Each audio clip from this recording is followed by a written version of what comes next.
Now I'd like to learn a little bit about you and where you are on your particular retirement timeline. Who here is currently retired? Wow, congratulations, about a third of the room. Well done, well done. Who's in within say 2 years of retirement, maybe right at the window? Okay, all right, okay, great. Who's just plain tired? How about retired and no pay? Retired and no pay, that's a new category, we'll talk about that. Yeah.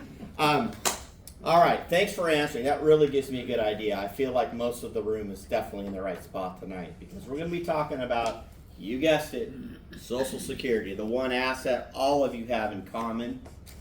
In reality, this asset's probably way bigger than you thought. It's way more solvent than you thought, and it's way more critical that you make the best possible choice with it. Okay? Now, your retirement timeline, Kim alluded to them. They're the group that's putting this on. How many of you got an invitation through the mail? What I would say a tree that sacrificed its life for you tonight. Okay. They paid for that. How about an electronic advertisement on Facebook? Okay, so about half and half. Okay, they paid for that. They paid for this presentation. This room is free, so that's good. They don't pay Kim and I anything. We do this gratis, okay? But this group is really who we ought to thank. They're dedicated to educating the public on retirement planning topics like Medicare, Social Security. So anyway, they're a phenomenal group. Now, one thing that I do want to say is, yes, they did select me. One reason is I do possess this certificate. And as Kim said, I know a lot about Social Security. I don't know everything, but I do know a lot. I work on behalf of my clients every day against this beast. By the way, the people that work here are great at Social Security. Most of them are really great people, and they have an impossible job. We'll talk about that. But yes, I do possess this, and I do work on behalf of our clients with them. But I want you to know I'm in no way affiliated with Social Security. I mean, they don't work past 5 o'clock. You know what I mean? So just so you know, we're not representing them, but they're glad we're here tonight. Believe me, they again know they have a tough job. Anytime an organization will help get this information out, they're actually pretty grateful about it. So that's where they stand. So what are we going to do tonight? Well, really, Kim and I have 3 objectives. The first one is we want to educate you on the basics of Social Security optimization, not selection. It's easy to make a selection. You can press a button and they'll start sending you a check. The problem is if you didn't figure out what the best time for you to make that selection is, it's going to cost you the rest of your life. Because this decision is irrevocable. Actually, yeah, 12 months was within the moment you originally choose it to reverse it, but we don't even want to go down that road, okay? Secondly, we want to help you understand the importance of coordinating your benefit, okay? What do I mean? Well, how many of you are married? So right off the bat, you got to coordinate with your spouse if they have a benefit. If they don't have a benefit, they're probably entitled to a spousal benefit. So they do have a benefit no matter how you cut it. You got to know who turns it on when. So that's first level of coordination. The next is, well, what about that IRA thing you have? Or what about that annuity thing? How many of you have a 401k? How many of you expect a pension payment? How many of you have a Roth IRA? Okay, how many of you have a mutual fund? Okay, these are all great things. They're all awesome assets, okay? Again, when do you turn which one on? Let me tell you right now, they were not all meant to be turned on at the same time. So we're going to talk about the coordination idea. That's really important. And then finally, we're going to really stress and harp on the fact that you got to get accurate guidance with this decision. Okay, again, it's permanent. And it's going to pay you probably way more than you thought. It deserves a little attention.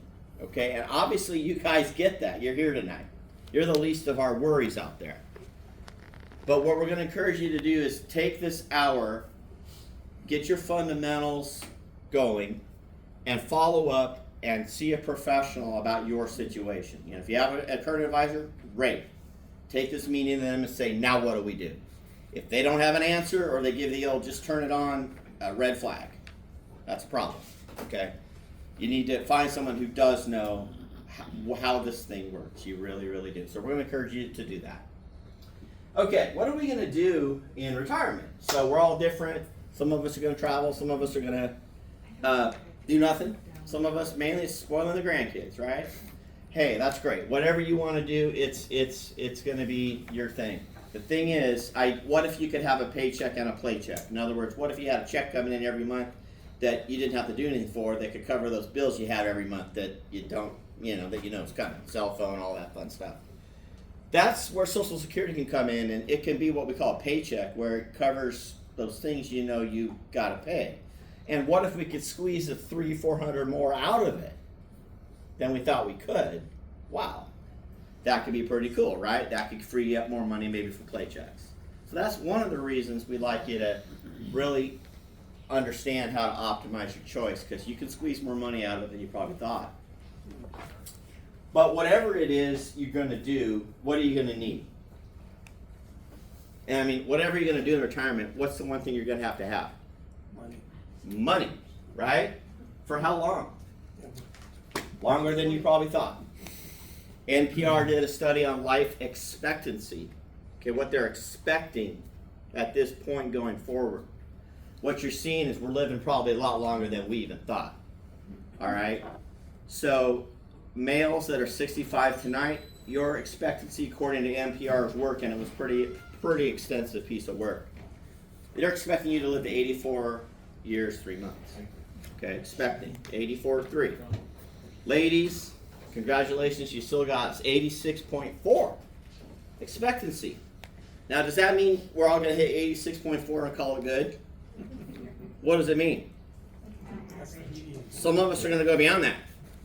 And I promise you in this room, many of you will. Couples, if you're married, couple 65 tonight, okay, listen to this one. One of you is hitting 90 for sure. 1 in 4 of you is hitting 97. You think there's some crazy drivers on I-5 tonight? Okay, you get where I'm going here? This is great news. We're living longer. Hey, that's awesome. Wow, that's not to be taken for granted. However, what's the implication to our money? It's got to last longer than we're probably thinking. A lot longer. Okay? All right. Which brings us to Social Security. Why is it such a big deal? Why is this room completely full? Okay? Well, there's a lot of us coming into this window. And call it 10,000 folks a day are turning 65. And with that, there's a magical process that happens right around there where we go, maybe I ought to do this. Or maybe I've been thinking about it for a while. Maybe 65 is the year I got to do it. Because don't I have to get on that Medicare thing? Isn't that 65? Maybe I'll do them both at the same time. Okay, that's fine. That's a natural thought process. But whatever it is, there's a lot of us coming to that conclusion. If you look at the numbers, that's 3.6 million new participants a year, every year for the next 15 years. Now, why is that a big deal?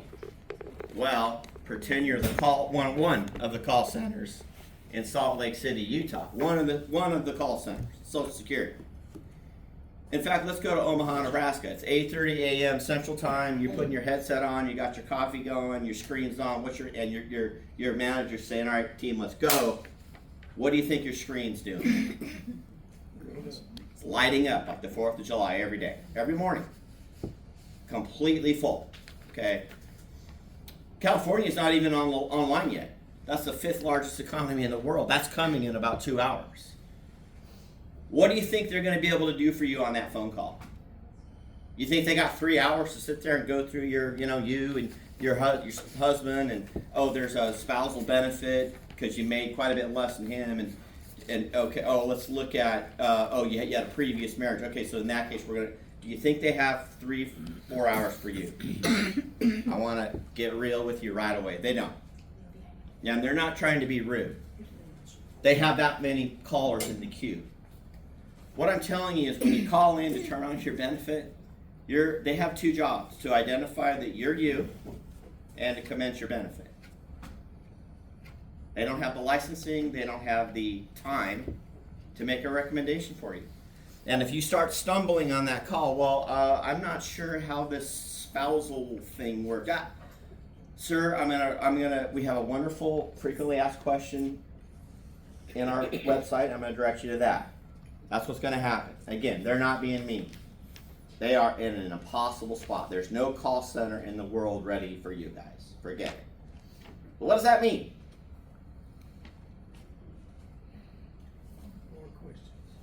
What does it mean to you guys? Gotta do own research. Yeah, you got to do your own homework. You got to come to this thing. And kudos to you. You're here. Okay? You're going to make it. You're going to do well. But it's up to you and hopefully a professional to come to the best timing decision for you. Okay? Because they can't do it for you. All right? Okay. Are you having fun yet? I'm such a cherry guy. Let's do some trivia. Okay? Does anybody still read books? Does anybody have insomnia? Just look here. Okay, this is actually, I know this gentleman that wrote this book. It's phenomenal. He's got some amazing little tidbits and insights on Social Security. So I'm going to give this away to whoever can come closest to the question. Now, so if you want to play, you got to raise your hand. I got to recognize you. You got to say your answer. And then I'm going to go around the room, and then we're going to freeze it, and the closest is going to get it. Okay? So here's the question. What percent of single retirees tonight live solely on Social Security? Anybody want to play? All right, let's go right there. I would say 42%. 42. Okay. 90%? 90. White hat. 40%. 40%. 56. 56. Couple more. I was gonna say 54. Gentlemen, yeah. I'm gonna say 8? Oh, playing the low game. I like it. All right, 2 more. 70. 70, and gentlemen, way in the back. 45. Oh, wow. Congratulations. Give him a hand.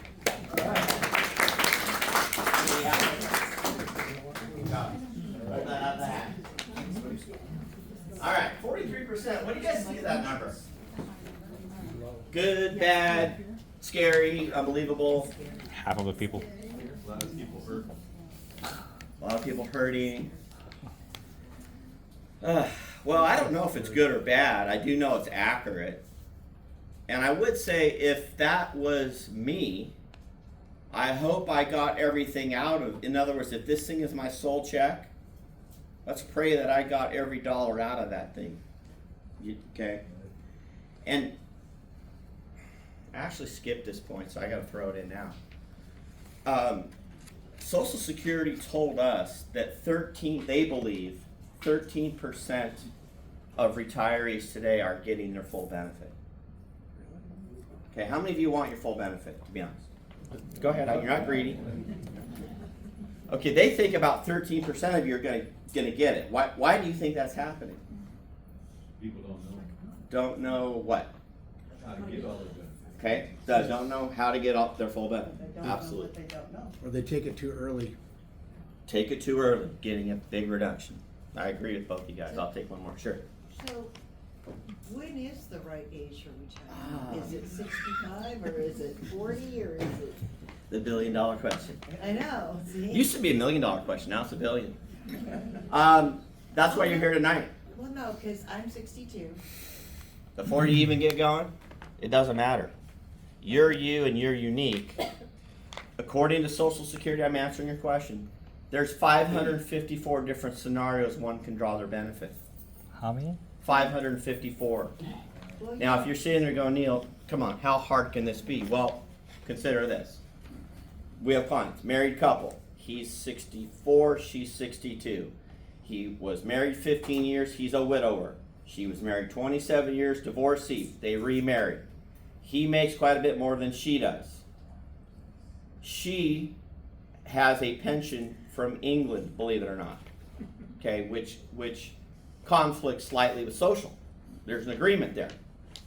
So in their scenario, we have to start with how much he earns versus her, and she could get a spousal top off, plus England's conflicting pension payment, meets he's a widower, he's entitled to a survivor benefit right now. She's a divorcee. If her ex passes away, she can hook on that benefit. You guys see what's going on here? Mm. We're all different. You gotta know your situation, not somebody else's. There is no, I'm 64, should I do it now? That will never be answered. Well, no, but when I go to the website, Social Security, it tells me how much supposedly I'll be making. I'm single, so I don't have, Yeah. Well, again, you're one of those 554 scenarios, and you need to drill down on yours and make sure it's clear. Okay, so, all right, good job, guys. All right, let's keep going. So this is where tonight's presentation's kind of gonna get a little dirty, but you guys gotta get this, because if you don't get these basics, when you make your phone call, you're gonna get blown off the phone, because they're gonna throw these things at you, and you gotta know. Okay. So the first thing is, you need to know what classification you are in Social Security. There are 3 primary classifications. You're going to fall into one of them, possibly 2, maybe even all 3. But I want you to leave tonight knowing what one you are. The first one is what's known as primary worker. That is a class where you have a benefit based on your own earnings record. How many of you think that's you? You have a benefit, you've seen it, heard of it, you worked many years. Okay, great. You know you're a primary worker. Excellent. Then there's a spousal category. Was anybody a stay-home mom, domestic engineer, stay-home dad, where you kind of ran the house? You didn't kind of. You ran the house, therefore you didn't work and you don't have a Social Security benefit, and you're still married. Anybody? Okay. Spousal benefit. Even though you don't have a benefit on paper, you do. And that's a big one. Also, if a spouse has X benefit and the other spouse is Y, and Y's benefit is less than half, because some of us stayed home 10 years and then went to the workforce, you know what I mean? But so your benefit's smaller. You're eligible potentially for what's called spousal top-off. If you're less than half of your spouse, because you didn't have such a big earnings record, we may be able to get you that. So right now you need to go, oh, I have my own benefit, so I'm a primary worker, but it's less than half of my spouse's. I might be spousal too. Yeah. So circle that on your paper. Any widows or widowers in the room? Got a widow? No widowers. Okay, great. That falls under what's called survivor benefit. Okay, survivor benefit is going to be paid to a surviving spouse at the death of the other spouse. A lot of us are going to cycle through to that. So you may be going, "Oh, that doesn't apply to me." Someday it probably will. So you're going to want to keep that in your back pocket, because you're going to need to make some moves on the chessboard if you become a survivor. Okay, that's why getting a professional on your side early is a good call, because you're going to cycle through these. I promise you that. Could you be all 3 at once? Absolutely. You may not even know you're one of these. Divorcees, any divorcees? You don't have to raise your hand. It's okay. It's not a bad thing. But you fall under spousal. It's a subset of spousal. Wait a minute, I'm no longer a spouse. Yeah, but in their eyes you are. If you were married 10 years or longer. So I really, really want you guys to start thinking, hey, I'm in one of these 3. Maybe I'm 2, maybe I'm 3. I need to know, right? I need to be rock solid clear on what classification I am, okay?